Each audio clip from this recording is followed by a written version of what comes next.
Okay, next up is an indie film that has created a bit of buzz in the film critic world called Goodbye Solo. One of those dramatic films about an odd pairing that turns out to be a friendship. And much like many of those types of films I've seen many times in the past, the concept worked here greatly. The film stars Suleiman Sai Savani, an African actor who is in his very first film here, and Red West, a former bodyguard for Elvis Presley, who's made a good living playing small roles in numerous TV shows and films.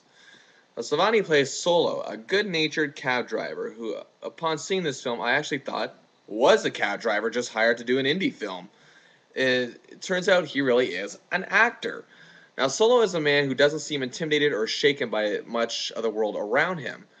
He really enjoys the company of people, which is why his job suits him, and he's very real with his wife and stepdaughter, who he adores. And Solo never ever looks pissed off, yet West's character of William, a crusty old man who we really don't know too much about early on, always looks pissed off.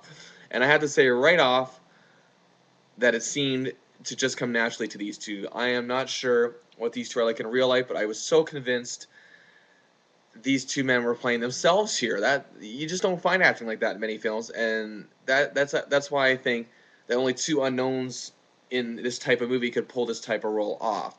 In most other stories of this nature, we would instantly think William is a bigot. And while it plants that seed in our head, William isn't so much a bigot as he's just not a happy person. Now, we learn so much of the world around the character of Solo. He drives his taxi in some of the worst parts of the city of Winston-Salem, but he's merely a cab driver who's just happy to help and will not dig his hands in any shady, underhanded dealings, which I'm sure he very well could.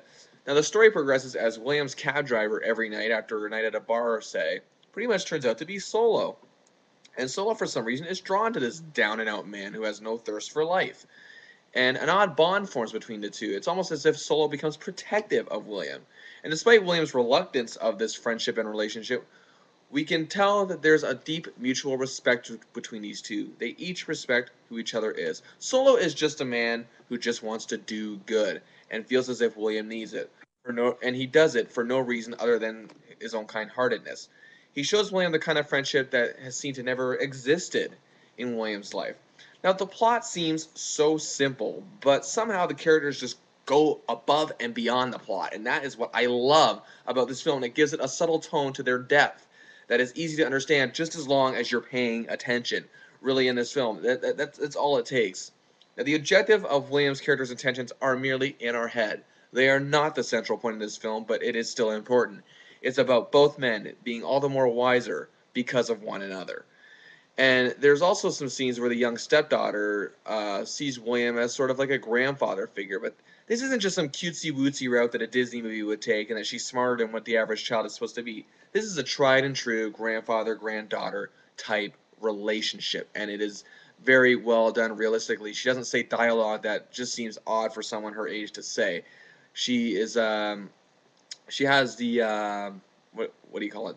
The natural carefree innocence that a young child should have, but is obviously too young to understand everything around her. She is a normal child. Goodbye Solo is a story of friendship and growth and looking for a little something extra.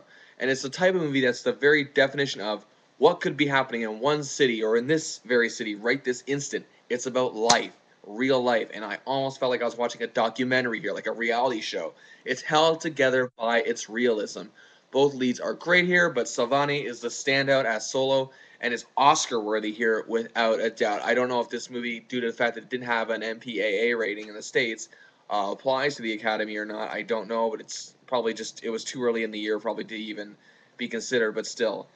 But not to discount West, who really broke the mold for the type of the grumpy old man kind of character. He does really well here too. So I just gotta say this is a fantastic film.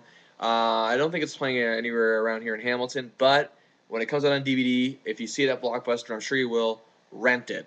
So 4.5 stars out of 5 for Goodbye Solo.